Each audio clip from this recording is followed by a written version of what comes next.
മാതൃഭൂമി ചർച്ചയിൽ മേനോൻ ബജറ്റ് ന്യായീകരിക്കാൻ വന്ന ശബരിനാഥിന്റെ വച്ച നാവ് ഇറങ്ങിപ്പോയൊരു അവസ്ഥയുണ്ടായി.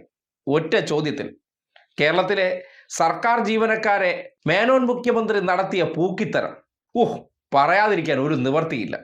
ആ വിഷയത്തെ അവതാരക വളരെ കൃത്യമായി വെറുതെയല്ല ചോദിച്ചത്. ആ പ്രഖ്യാപനം ഉണ്ടല്ലോ, അതിന് കൊടുക്കണം പൈസ.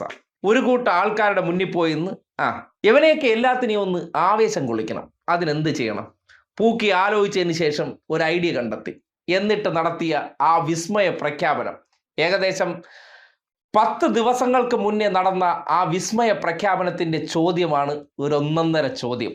21 ദിവസം മുൻപ് നമ്മുടെ മുഖ്യമന്ത്രി വി.ഡി. സതീശൻ തിരുവനന്തപുരത്ത് NGO അസോസിയേഷനിൽ പങ്കെടുത്ത് പറഞ്ഞ ചില വാചകങ്ങൾ നമുക്കൊന്ന് കേൾക്കാം. ബജറ്റ് പ്രഖ്യാപിക്കാൻ പോവാണ് 19-ാം തീയതി. ബജറ്റിലെ രഹസ്യങ്ങൾ വന്നൊരു പൊതുയോധി പറയാമോ? ഒറ്റ വാചകം പറയാം. ബജറ്റിൽ നിങ്ങൾക്കായിട്ടുള്ള ചില വിസ്മയങ്ങൾ ഒളിപ്പിച്ചു വെച്ചത്. ശ്രീ KS ശബരിനാഥൻ, എന്തൊരു കയ്യടിയാണ് ആ വാചകത്തിന് ആ പരിപാടിയിൽ കേട്ടത്. എവിടെ വിസ്മയം? ആദ്യമേ തന്നെ അദ്ദേഹം സത്യം പറഞ്ഞാൽ NGO അസോസിയേഷന്റെ പരിപാടിക്ക് പോയപ്പോൾ വലിയ പ്രതീക്ഷ കൊടുത്തിരുന്നുള്ള സത്യമാണ്. ആ പ്രതീക്ഷയൊന്നും അസ്ഥാനത്താവത്തില്ല എന്നുള്ളത് പൂർണ്ണമായിട്ടും തന്നെ പറയുകയാണ്. നിങ്ങൾ മനസ്സിലാക്കേണ്ടത്, സർക്കാർ ഉദ്യോഗസ്ഥർക്ക് അവരുടെ DA അല്ലെങ്കിൽ പെൻഷൻകാർക്കുള്ള DR-ന്റെ കുടിശ്ശിക ബാക്കിയുണ്ട്. എത്രയോ കാലമായിട്ട് ലീവ് സറണ്ടർ അടക്കമുള്ള വിഷയങ്ങളുണ്ട്. ഈ DA-യുടെ അരിയസിന് ക്ലിയറായി കൊടുത്തത് സർക്കാർ അവസാന കാലഘട്ടത്തിലാണ്. അങ്ങനെയുള്ളൊരു സമയത്ത് ഇന്ന് ബഹുമാനപ്പെട്ട മുഖ്യമന്ത്രി നടത്തിയ ബഡ്ജറ്റ് പരാമർശത്തിൽ പറഞ്ഞിട്ടുണ്ട്, DA DR കാര്യങ്ങൾ കുടിശ്ശികയാക്കാതെ നൽകുമെന്ന് ഉറപ്പ് നൽകിയിട്ടുണ്ട്.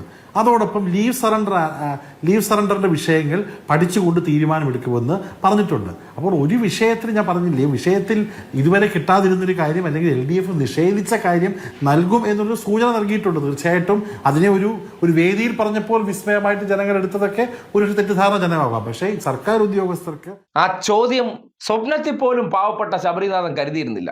അല്ലെങ്കിൽ ഒരു കാര്യം, നിലനിൽപ്പിന് വേണ്ടി ഇമാതിരി പണിക്ക് പോകേണ്ടി വരുമ്പോൾ ഞാൻ ഇല്ല എന്ന് പറഞ്ഞ അന്തസ്സുണ്ട്. പക്ഷേ ആ പൂക്കിത്തരത്തെ ന്യായീകരിക്കാൻ പോയിട്ട് അവിടെ കിടന്ന് മെഴുകുന്നൊരവസ്ഥ. എല്ലാം കഴിഞ്ഞ സർക്കാരിൻ്റെ തോളിലേക്ക് അങ്ങ് പറയുകയാണ്. ആ എപ്പിസോഡ് കഴിഞ്ഞല്ലോ, പുതിയ എപ്പിസോഡ് തുടങ്ങിയല്ലോ. വിസ്മയങ്ങളുടെ ഘോഷയാത്ര എന്ന് നാട് നീളെ മുഖ്യമന്ത്രി ആകുന്നതിന് മുന്നോടിയും മുഖ്യമന്ത്രി ആയതിനു ശേഷവും നിന്ന് അടിച്ചുവിട്ട നുണകളെ പോയിരുന്ന് ന്യായീകരിച്ച് മെഴുകാൻ നാണമില്ലേ ശബരിനാഥെ എന്ന് ഈ നാട്ടുകാർ ചോദിക്കുകയാണ്. സർക്കാർ ജീവനക്കാർ ഒന്നടങ്കം ബജറ്റ് പ്രഖ്യാപനം കണ്ടപ്പോൾ ആമ്പലും കഞ്ഞിയുമായി എന്ന അവസ്ഥയിലാണ്. ആ അവസ്ഥയിൽ ഇരിക്കുന്നവരുടെ മുന്നിലിരുന്ന് ഇമാതിരി മെഴുകൽ കാണുമ്പോൾ ആ തേക്കപ്പെട്ട ജീവനക്കാർ നിങ്ങളെക്കുറിച്ച് എന്ത് വിചാരിച്ചിട്ടുണ്ടെന്ന് ആലോചിച്ചിട്ടുണ്ടാവും.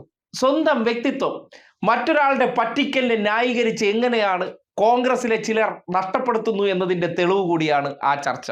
എന്തായാലും ഒരു കാര്യമുണ്ട്, എന്ത് തോന്നിവാസം കാണിച്ചാലും ഈ ചാവേർ ന്യായീകരണക്കാർ ഉള്ളത് കൊണ്ട് തന്നെ പോയിരുന്ന് ഇന്നലകളിൽ പറഞ്ഞത് മുഴുവൻ തൊണ്ട തൊടാതെ വിഴുങ്ങിയിട്ട് ഈ ഡിജിറ്റൽ കാലഘട്ടത്തിലും അന്തസ്സില്ലാത്ത രീതിയിൽ ന്യായീകരിക്കാൻ വേണ്ടി ഇറങ്ങിത്തിരിക്കുമ്പോൾ ഒരു കാര്യം മനസ്സിലാക്കുക, ആ ജനസ് തന്നെയാണ് ഇവരൊക്കെയും. അതിനെ അവർ അംഗീകരിക്കുന്നുണ്ട്. അമ്മാതിരി പറ്റിക്കലുകളെ അവരും അംഗീകരിക്കുന്നുണ്ട്.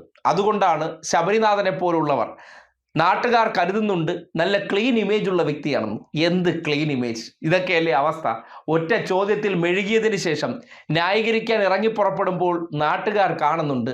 നാണവും മാനവും ഐവാനിയും ഉണ്ടാടോ എന്ന് ചോദിക്കുമ്പോൾ ഉളുപ്പില്ലാതെ നിന്നിട്ട് അതെന്താ കഴിഞ്ഞ സർക്കാരിൻ്റെ കാലത്തെ കാര്യങ്ങൾ പറയാൻ വേണ്ടിയാണോ നിങ്ങൾ മൈക്ക് കെട്ടിവെച്ച് വിസ്മയങ്ങൾ ഇപ്പം കാണിക്കും, അധികാരം ഇങ്ങോട്ട് താ എന്ന് മുഖ്യമന്ത്രി കസേരയിൽ ഇരുന്നതിന് ശേഷവും ബജറ്റിനെ കുറിച്ച് എടുത്തു പറഞ്ഞതിന് ശേഷം ഇങ്ങനെ തേച്ച് വിട്ടുകൊടുത്തിട്ട് അതിനെ ന്യായീകരിക്കാൻ കൂടി ഇറങ്ങുകയാണെങ്കിൽ ബോത്ത് ആർ മാത്തമാറ്റിക്സ്, അല്ലെങ്കിൽ രണ്ടിനെയും ഒരു വണ്ടിയിൽ കെട്ടാമെന്നുള്ളതാണ് യാഥാർത്ഥ്യം. ഒന്നിനെയും പ്രതീക്ഷ വേണ്ട. മേനോനായപ്പോഴത്തേക്കും ന്യായീകരിച്ചല്ലേ മതിയാകുള്ളൂ. ഗതികേട് നോക്കണേ.